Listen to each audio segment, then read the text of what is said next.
Okay, good.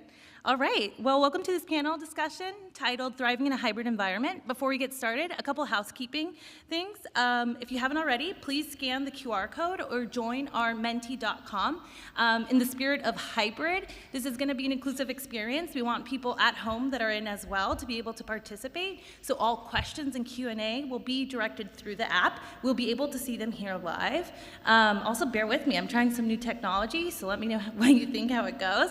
But for each slide, you can like it, you can heart it, you can leave a comment. We'll see it live. If you want to send us some fire emojis at 9 in the morning, we would love that. You can also see comments as you start seeing them come in. So we want it to be really interactive, but also kind of true to the nature of this session, kind of digital/hybrid in nature. We'll only take questions from the Q&A that are on the app just to make sure that we can give everyone an equal opportunity to ask their questions. When you go into the app, you can upvote a question to make sure that we get the question that everybody wants answered from our amazing panelists. So I'm going to be your chair for today. My name is Carvai Garcia. I'm a senior behavioral scientist at HUMU. I was the lead researcher designing our hybrid work nudge experience. And when I was thinking about putting together this panel for my research last fall, I thought of really wanting to put together a really diverse multidisciplinary group. So we have different backgrounds present in the panel right now. We have folks from communications. We have folks that are working internally doing OD. We have folks that are working on different platforms. So we'll get into their bios in a little bit. But the COVID-19 pandemic has changed the boundaries of work, as we all know. According to recent data, most people really want to come to work, really want to have this hybrid experience and flexibility.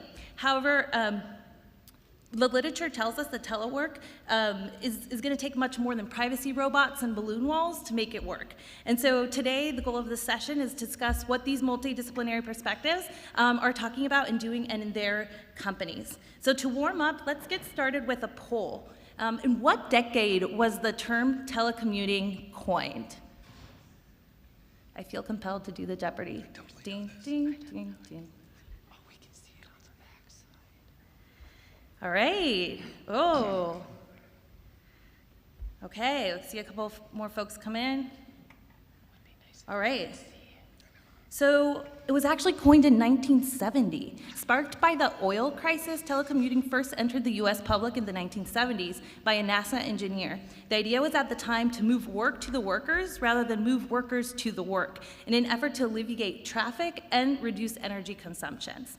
So the more you know. So we know this. The concept of hybrid work is not new. However, it's the first time it might come to the norm rather than an exception. And what are we seeing? We're seeing companies kind of freak out as they're trying to do it, right? Like we saw this Twitter infamous post of how not to do welcoming back people to work. And this is kind of what we want to talk about today. What are some of those principles that are really shaping how we think about hybrid work and what companies, leading companies in the industry are doing? So I'd love to hear from you all. What are some forces that are shaping the new normal of hybrid work? What are things you're seeing either in your workplace or in your research, or even in your own experience? We've all been going through this, that have shaped kind of how we're thinking about hybrid work. Maybe it's spaces, biases, culture, leadership, children, technology, leadership, accessibility, absolutely, spatial resources, bias. Pets, yes. The other infamous tweet said, "Do you miss your dog yet?" And I thought that was just straight up cruel. Organizational norms, autonomy, innovation, lunch. My husband's really hurt about the snacks. Comfy pants, absolutely. Accountability and racial awakening. All these are great points, and we're all on the same page. So today we're going to discuss 4 main topics. First, we're going to talk a little bit about this philosophy versus policy. There's no one approach to how to think about hybrid work practices. It really does require a multidisciplinary team to roll out the philosophy, the why, and the policy of how things will be done. We're also going to talk about spaces and behaviors. We need to adjust the spaces where hybrid work happens, but we also need to double down on the classic, on the basics, right? We say, oh, it's going to take in-person to be creative and innovative, but in reality, research really shows that regardless of location, psychological safety still prevails as the most important determinant of innovation and creativity in the team. So these are the type of things we want to talk about. What are the basics we want to double down on, and what are the things that are actually changing? We're also going to talk about inclusion, equity, and belonging. So we've seen hybrid work can improve a sense of belonging, but however, early data is also showing us that the people that are most likely to be going into the office are white males that do not have caregiving responsibilities. And so we want to make sure that this whole situation isn't bringing upon too much bias. We are hearing a lot more proximity bias too, as we start people coming into the office more who are getting development opportunities. A recent study by Gallup found that employees that were going into the office were getting more feedback from their managers. And this is early data, but what will this mean in a year or 2 years if you're getting more feedback and having a better relationship with your manager? So we're going to talk a little bit about inclusion, equity, and belonging, and then we're also going to talk about culture now, then, and in the future. We kind of joked around in the panel as we were prepping. There's a before COVID and after COVID, and there's a lot of people that don't want the new way of things, right? They think of, I want to do things as they used to be. So these are some of the topics that we'll be discussing. Real quick, I'm going to introduce our panel. We have Eddie. Eddie is a people scientist at HUMU. He specializes in the design of workplace behavior change solutions.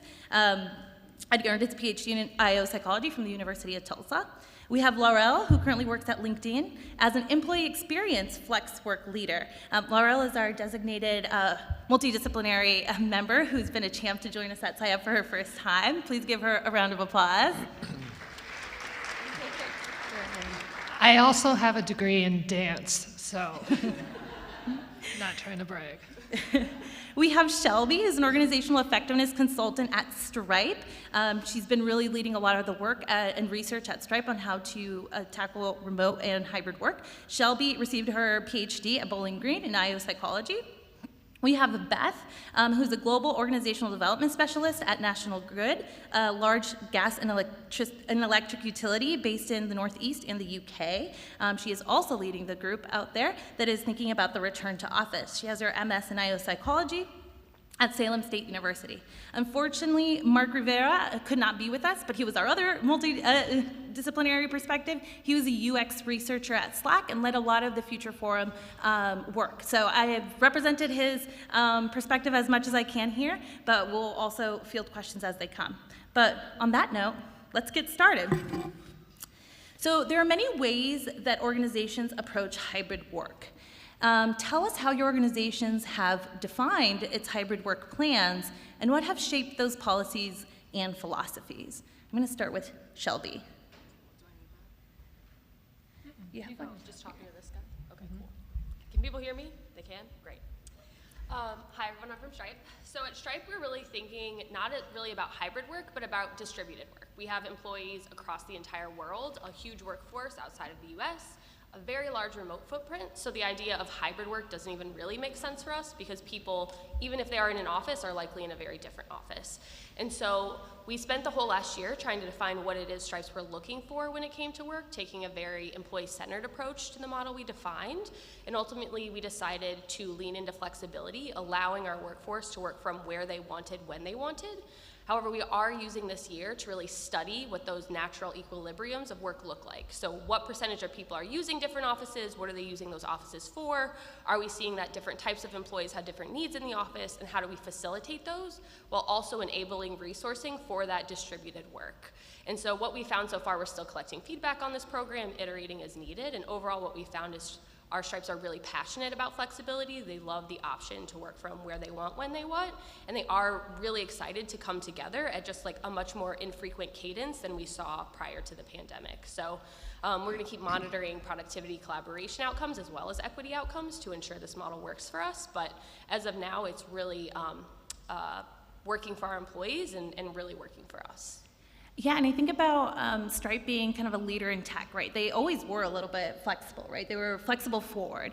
Beth, you work at a totally different scenario, right? Like National Grid, much more kind of old school. How do you manage kind of, how do you reconcile the folks that can't even opt for flexibility because it's bottom line, it's business? Yeah, I think one of the really interesting things about the organization is we had to grapple with a completely different set of contextual factors. So a gas and electric utility, US, UK, we only have footprint operations in the Northeast. That's New York, Massachusetts, and Rhode Island, as well as England and Scotland and Wales.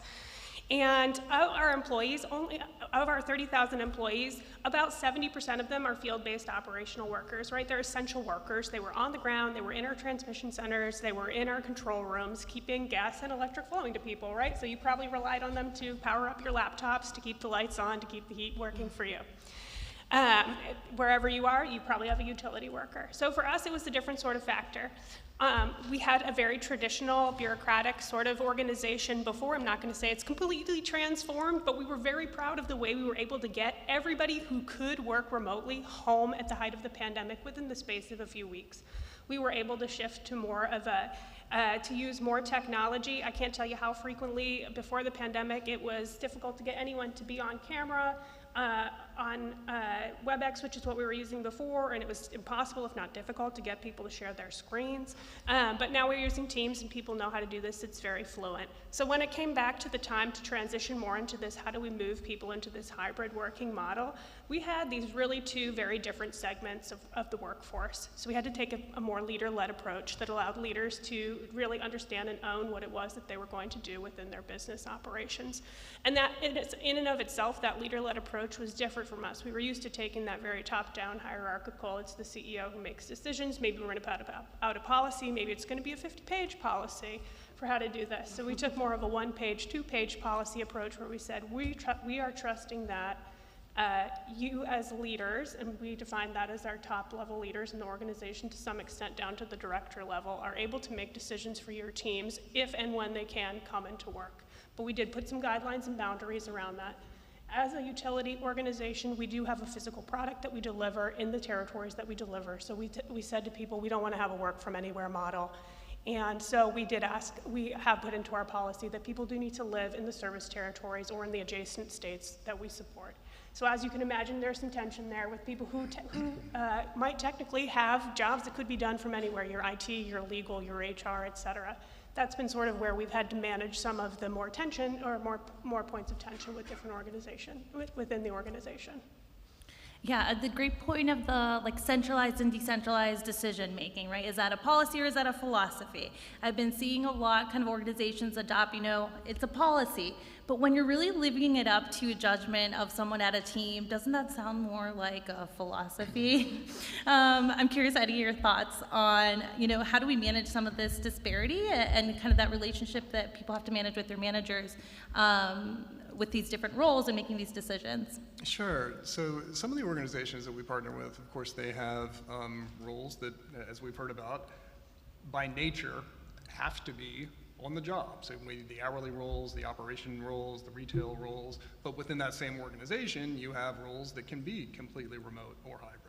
So we have these differences, but the way that we talk about it, we rely a lot on the research from Katie Miltman, the Wharton economist, and that is, it's an opportunity for a fresh start for everyone.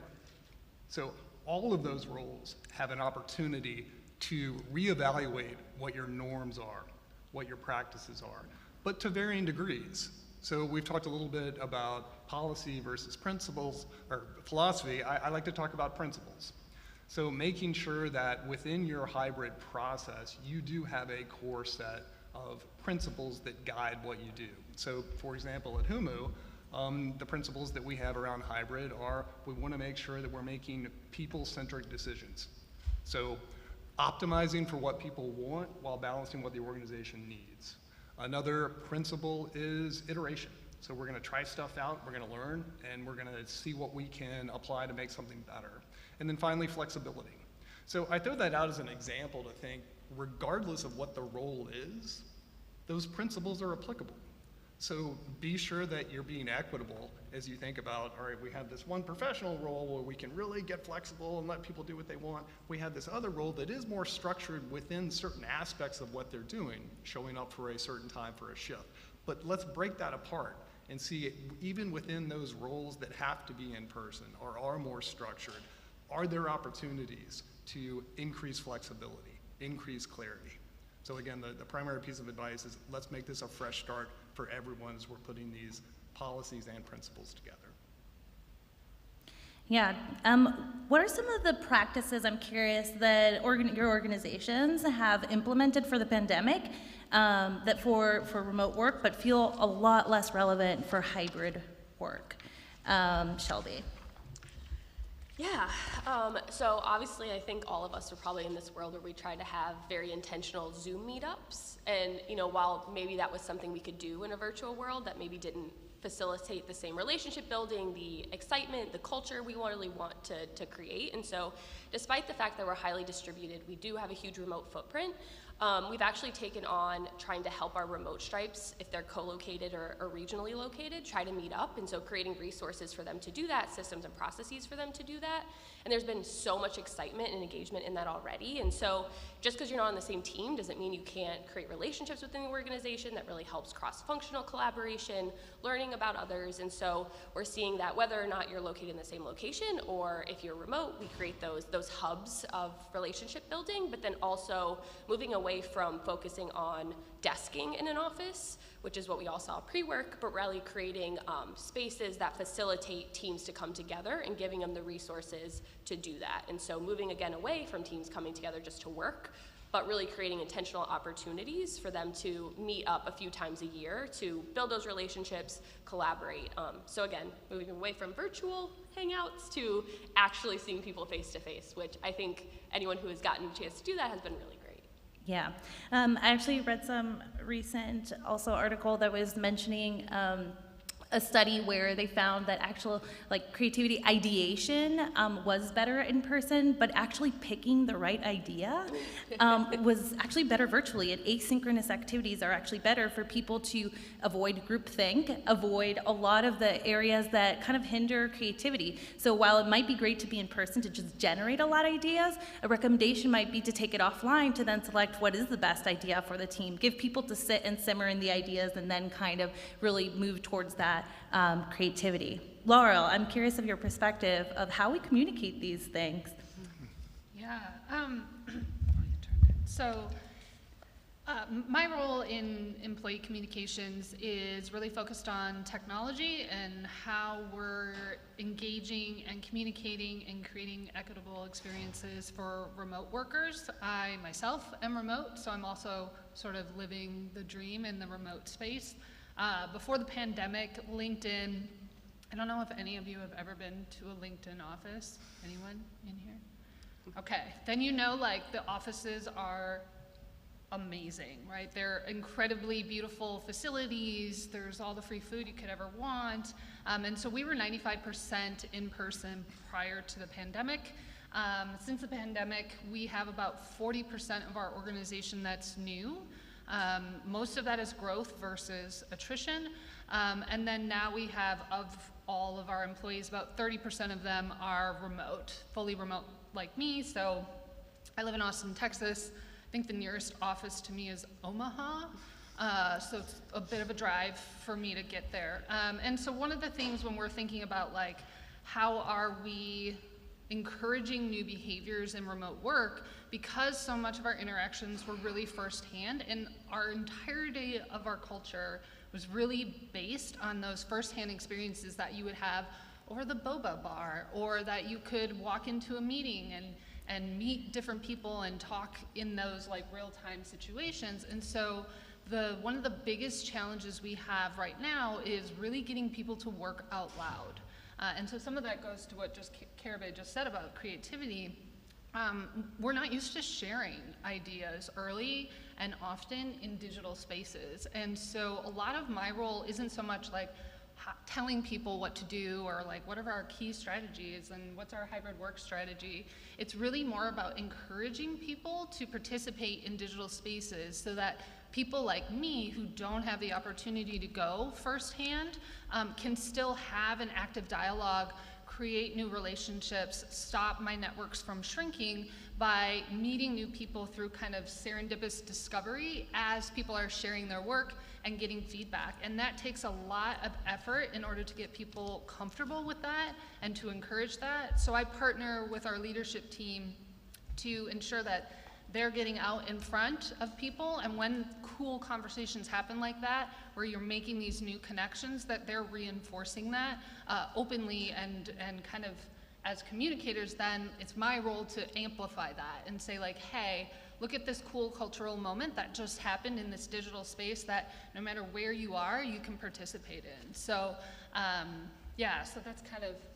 Yeah, I love that perspective of, we were even talking about when we were prepping for this session of how critical communication is to this. And sometimes it's just a completely different department, right? Like you're like not even talking with them. However, without communication, it's really hard to enable behavioral change at scale. In our partnerships with our clients, we at Humu, we are focused on how can we nudge towards an experience where you're sharing those ideas? What's the best platform to do that? And how do we do that at scale? But if no one's aware that that's the medium to do it or what we're nudging them on, it's not going to be connected. And it's the best when you're able to tell those stories of when people come together and share those creative ideas.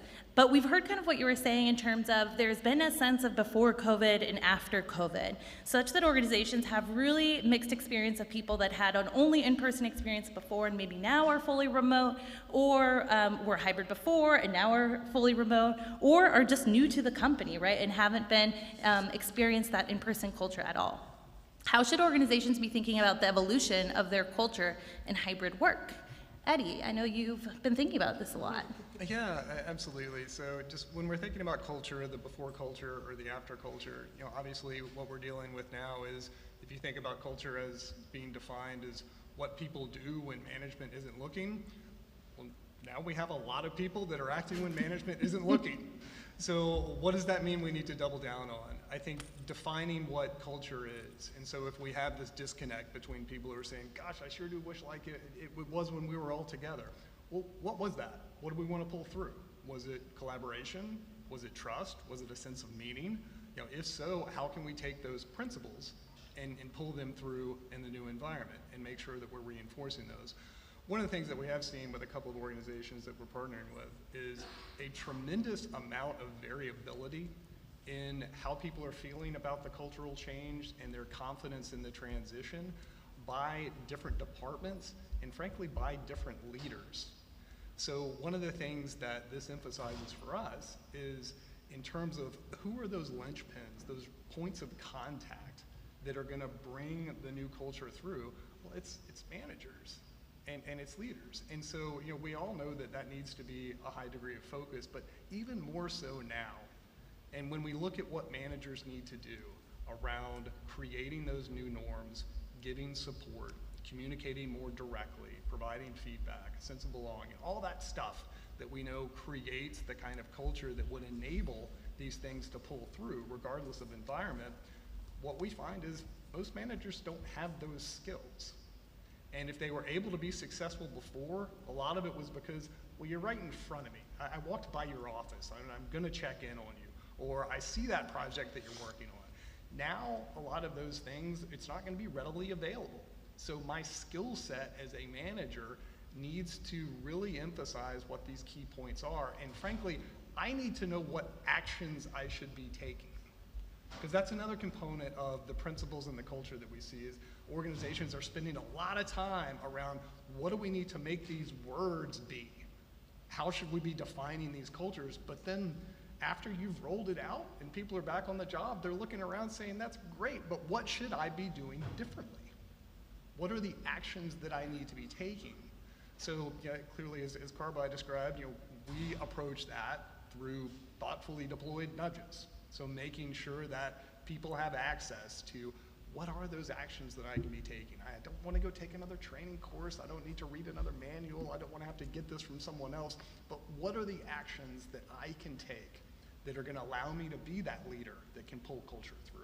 Allow me to be that individual contributor who understands how I can demonstrate accountability and have more meaning in my work. So those are the key pieces. I think there's a lot about identifying the principles, but then thinking about who's going to drive those principles through and keeping an eye on action and behavior and how can we make sure that that's coming through.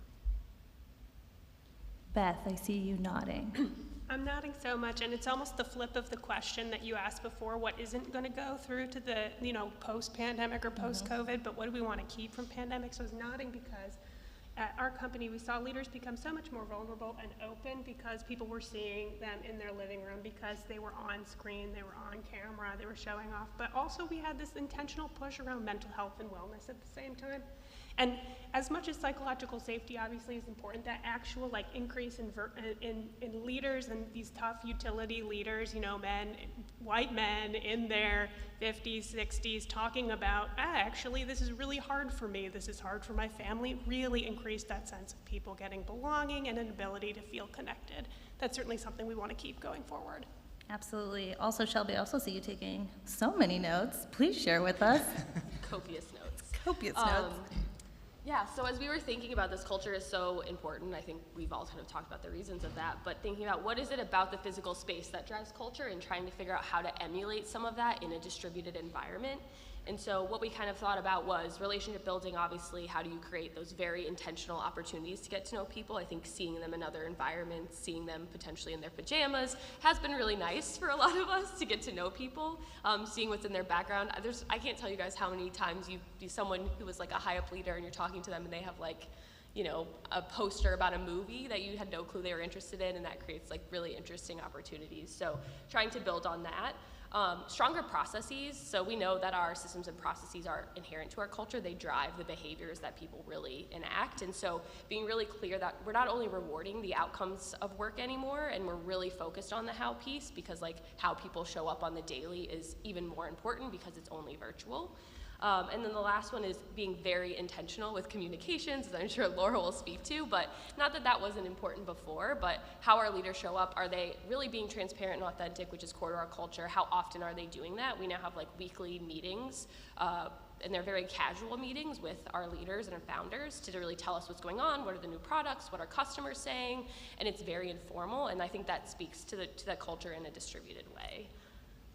Yeah, absolutely. I was just thinking about the background, the Zoom background, how much that leveled the playing field. I actually had a colleague ask me the other day, did you move? And it sparked a whole conversation about how badly I want to move, which I wouldn't have had otherwise, right? I don't think I would have even had in a hallway because they don't know what my house looks like. So I think it's really interesting to look at it with a little bit more of a close eye. Sometimes we talk a lot about nudges, but nudges are really subtle. These are nudges. Your environment, these processes are nudges, and you have to look at them closely because all of them are an opportunity to really spark a conversation, change a behavior, and really reinforced by the processes, right? I think a lot of times we say, oh, it worked while it was hybrid, it worked while we're remote, we can minimally just try to shift things. Don't try to just shift things. Be intentional. Think about those leaky points when you're implementing a process. Have those focus groups, have those conversations, and get the information that you need to make those decisions correctly. Mark and I were going to talk about inclusion, and Mark is not here, so I'm going to talk a little bit about inclusion, but feel free to jump in, any of you. So we were going to ask essentially, what have you learned about belonging and equity through the transition to hybrid work, either through your research or the organization's strategy? One thing that we've been seeing a lot is, different groups that have decided to more stay at home or opt for the flexible arrangements. We've been seeing a lot more this, what are the behaviors we can do and the process we can put in place to help create more of an equitable experience, such as right now. I said, I won't take Q&A from the audience live. We're only gonna do online Q&A. So if you logged in and you're live, you're gonna get that Q&A in. If you didn't, I'm sorry, but this is kind of the new way that we're gonna be working, right? And so if you want to participate in the hybrid, everyone has to participate in the hybrid. It can't kind of be that half experience. And so this is one of the things that we think about closely as we were talking about managers, for example, what does this mean for managers, right? But when you have some people that are flexible, but you have some people that you're seeing every day, how are we intentionally creating those experiences that they're still building relationships, giving the coaching and giving the feedback? I kind of got, when I saw that a data point from Gallup, I was like, that's disappointing to hear that, people that go into the office are getting significantly more feedback, because we know that that is critical to development.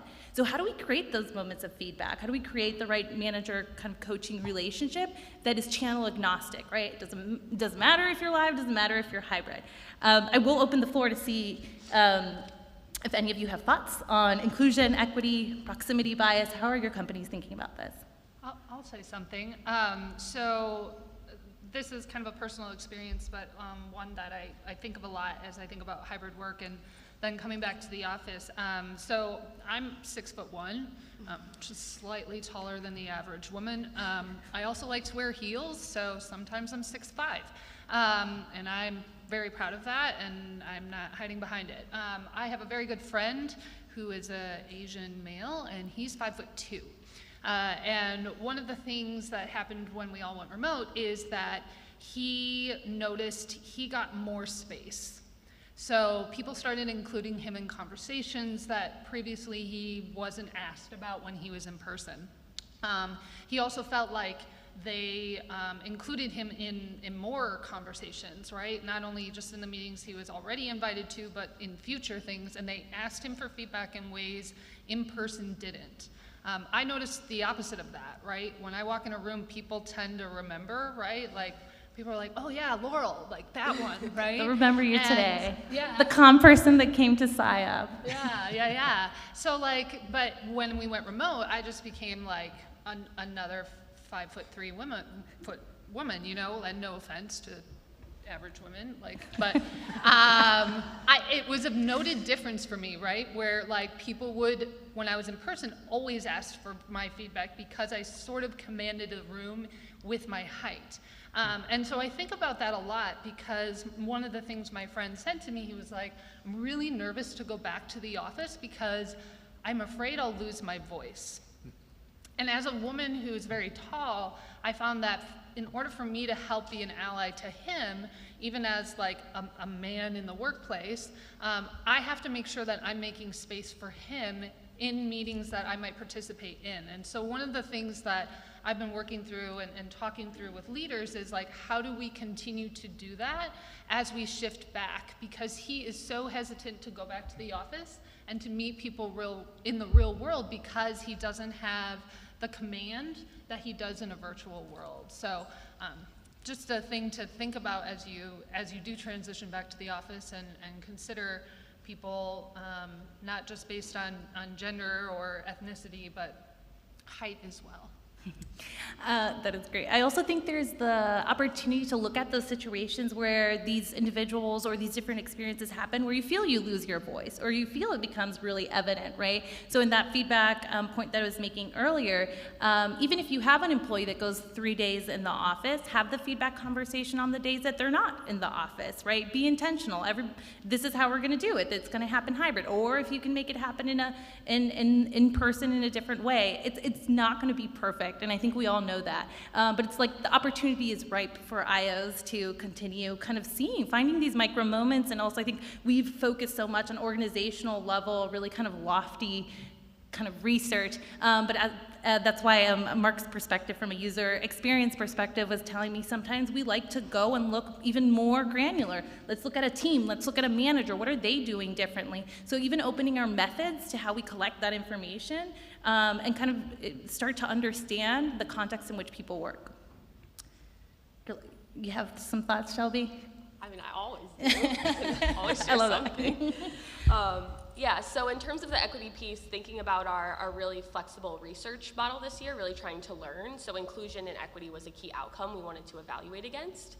And so we're constantly collecting feedback about what is and isn't working, what is perceived as equitable. Do we feel like you have the same opportunities for the development? Not only are you productive and able to collaborate, right? But like, are you feeling like you can develop here? Are you feeling like you can build relationship with your manager? Are you getting that feedback?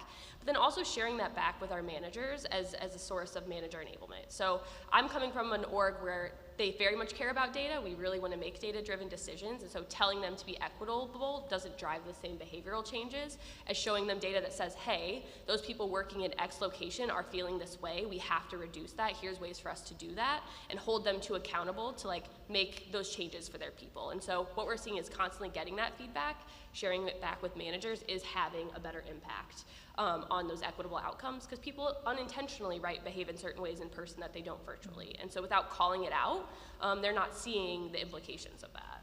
Yeah, we had some clients recently also just asked in general, should we be asking these questions differently? When you think about even survey development, right? How are as we put together an assessment, there's new questions, right? It's not just the remote questions and let's apply the survey again and again, but how are we thinking about the hybrid behaviors we're trying to drive, and how we have to update kind of our processes to understand and really get at the data that drives that. I know a lot of people might be thinking this, but how often are you all measuring out there in Stripe? Yeah, so I would say we measure a lot, but we hit different employee types at different times. And so it's really being intentional about what are the goals that we need to understand, what is the minimal amount of people we can target and hear from. But then also, like in our offices, we have an always-on feedback option, so you have QR codes everywhere to give us feedback. Even our remotes can access that same feedback form online, and so creating ways for people to come to us with feedback while also intentionally asking for feedback at different time points too. I love the suggestion box, QR code everywhere. You learn a lot. Sometimes it's really helpful, sometimes it's about LaCroix flavors you want in an office. All of which are helpful to know, some more helpful than others. Absolutely. All right, so I'm going to want to close out now so we can leave time for questions from the QA. So if you haven't put your question in yet, please do. Also, I haven't seen that much action with the emojis, and I really put effort into this, so I'd appreciate some hearts and likes. Oh, I see them. Oh, thank you so much, whoever you are out there. I hope you're enjoying the hybrid experience. Okay, so to close out, would love to hear from each of you just your one takeaway for this audience. If they had to take anything from this conversation, what is that critical thing that is either top of mind for, ooh, we even got fire emojis, guys. I'm sorry you can't see this. Oh, that's great. So what is that one takeaway that you want this audience to really remember from this conversation? Let's start from your end, Eddie. Okay. A common theme for some of what I brought in the previous answers, but looking at the data that we've collected and other organizations have collected about the fact that we haven't seen these big drops in productivity and creativity. We've seen things play out a little differently, but overall, the way that we're able to be successful is roughly consistent. So with that, when organizations tell me, gosh, this hybrid thing that we're doing, it failed, or this remote thing that we're doing, it failed. I think probably what is likely driving that is you have a manager problem, or you have a leader problem. You don't have a hybrid problem. So digging into how that is getting resourced, how you are supporting those leaders and those managers is going to be a critical component, because it's easy to look at, well, what's the one thing that's different, and maybe it's some of these policies. The data's not proving that out. And the data is showing that managers are still really struggling. So again, when you hear somebody say, hey, this new hybrid thing, it's a failure, you might want to dig in and look at how your managers and leaders are doing before you make some wholesale changes. Great. Laura? I would say, and this is probably pretty basic, but actually have a hybrid work strategy.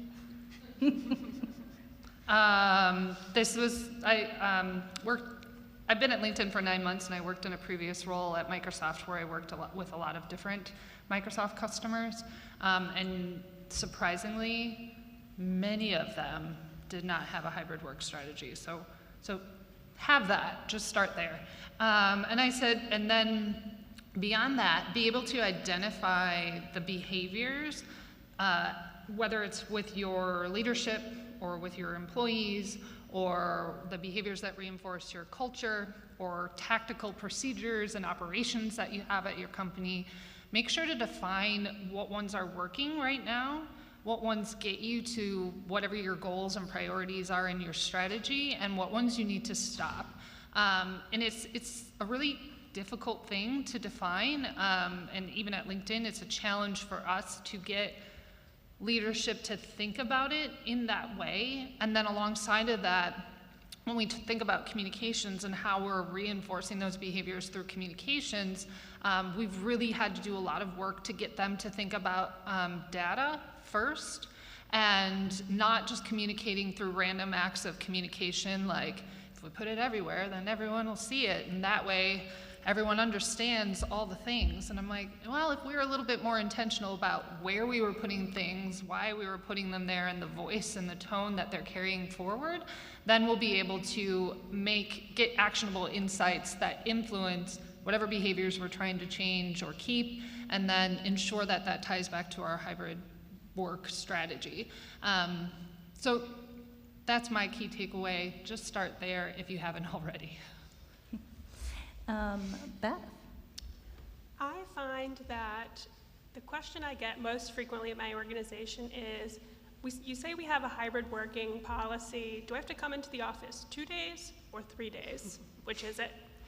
And Which is it? hate this question because we've intentionally taken this more fluid leader-led approach. It has sparked so many that question, especially because people have this need for cognitive closure. They want to know, okay, but what is my schedule? So my big takeaway is to get comfortable asking other people to realize that hybrid working is something you're navigating through over time, and to take perspectives of other people who may be having a different experience to you. So get out of your own needs. Yes, you have them. Yes, you want to know what your work schedule will be, but recognize that some days some weeks you may need to be in the office more times than you would like, and some weeks you may be at home more times than you would like. Sometimes you may be going into the office to support other people who need more of that support, coaching, training, or maybe just that solidarity to be there for those workers who have to do their work in the office all the time. And on the flip side, really that piece around managing through what does hybrid working look like for us is part of building capacity for ambiguity, but also giving people the tools they need to manage that ambiguity, as well as solve the challenges that do come up. So if you are having trouble feeling included or feeling belonging, or if you are having trouble getting the answers that you need, how could you solve that? If you're a leader who needs to model more inclusion, or you're a leader who needs to give more structure or direction to people, how do you work with those who are going to push back and say, you're giving me too much structure? So it is a lot of that balance and navigating through paradox. I love that. Let's use the comment feature now. Not the Q&A, but the comment feature. Tell me, what's the philosophy or policy in your company? 2, 3, 4, 5, 0? We'll see them hopefully come up on the screen, and I'll let you know while Shelby is closing out her key takeaway. My key takeaway has changed since we started this conversation, so that's great. I love that. Yeah, so I think as we're talking, I'm thinking more about how there really isn't a one-size-fits-all approach to this, right? Every company has different needs. The employees maybe want something different, but the company needs other things. But what we're seeing, at least in monitoring or watching our employees this year and seeing what they choose to do, is really how thoughtful they are about where they work and when. And we're seeing that, when I have a lot of heads down focused work I need to do, my home office is optimal. It's designed for me. But when I really have where I want to build relationships or I need to collaborate, they are coming in and using those spaces. And so I'm seeing that trust actually works really well. People know themselves, they know how they work best. We do have people coming in almost every day. We have people not coming in at all. And they are working effectively across those domains. And I think that has been really helpful. And not something we expected, but we are seeing a very high % of our remote workforce decide to come into offices, which I think is a learning curve for us, not something we expected, but even remotes are wanting those opportunities for intentional meetups. And so something I would suggest companies think about is, if you do have a large remote footprint, do you have opportunities for them if they'd like to get together to do so? Because we are seeing that's really helpful for both culture, equity, and things like that. Absolutely. You all missed the live comments, and it was delightful. But we saw mostly 2 times in the office, no policy, more of a philosophy. Also 24-hour notice, but for the most part, it's kind of a mix between flexible and 2 times in the office. So good to hear. All right, so we're going to close out with 2 questions. We have a total of 16 questions. This is the most upvoted questions. It has 6 upvotes. At this point, employees often see hybrid work as a benefit. What benefits do you suggest offering to employees who must be on site in place of hybrid work? Breakfast tacos.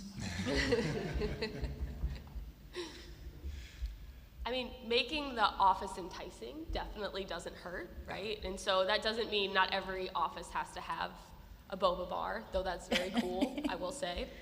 But still making it a very fun, approachable place to work, right? I think making it easy to navigate, making the space feel comfortable is at least something you can do, probably in not a difficult way. Yeah. Absolutely. It's probably not the same kind of defined benefit as the question may imply, but I think working with these parts of the organization that still do have to go in and making sure that you're getting that sense of what are some of the things that can make this easier for you. We have had a couple of organizations that we partner with who have looked at, for example, can we offer some sort of childcare support? even for our hourly group. And then within that, making sure that we are dissecting how schedules are structured, how are they made, how can people weigh in on those things. So while you have these tighter parameters, what are the things that you can pull out within those that can give people more autonomy and more freedom to feel like this is something that's happening to me as well.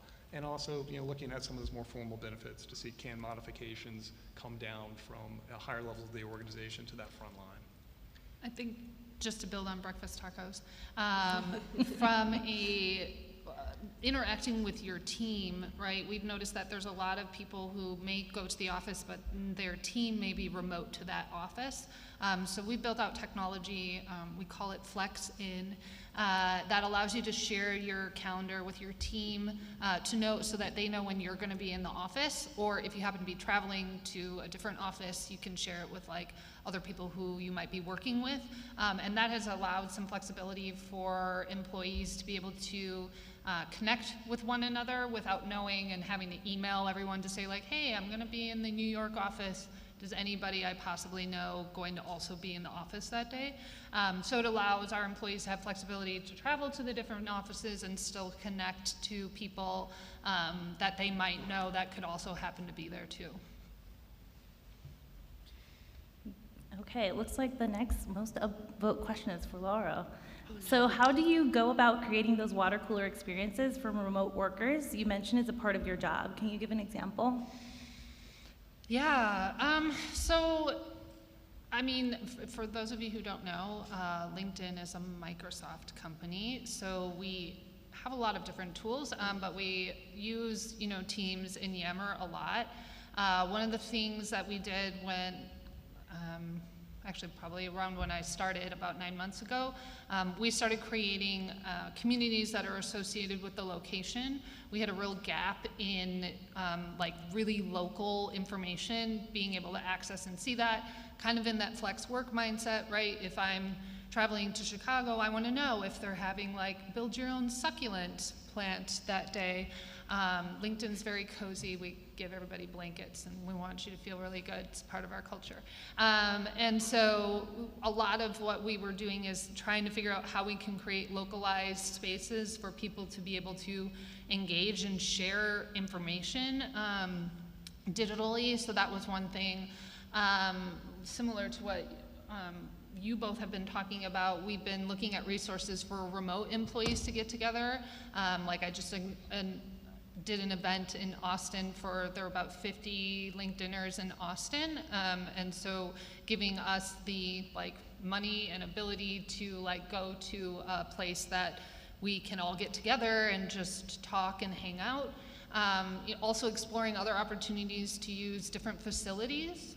So for instance, there's a Microsoft office in Austin, there's not a LinkedIn office, so is there an opportunity for us to build a partnership there so that LinkedIn employees can use those spaces? So there's water cooler moments happening digitally, but then there's also water cooler moments that we're trying to create for people to connect with one another, especially people like myself who are like extroverts that just really want to hug people. And that there's a ton of us at LinkedIn that are also that way, so. Well, we are running out of time. Please either react your fire emojis again, or please a round of applause for this amazing panel. A couple of things. I saw some comments come through about questions about citations and different resources. If you go to the Wahova app, I actually attached the PDF. The final page has a lot of the resources of the insights that we've discussed today. If there's anything missing, you can always reach out to me directly, and I'm happy to provide those sources. But otherwise, thank you so much for joining us today. I hope folks virtually also enjoyed this session. Have a great day.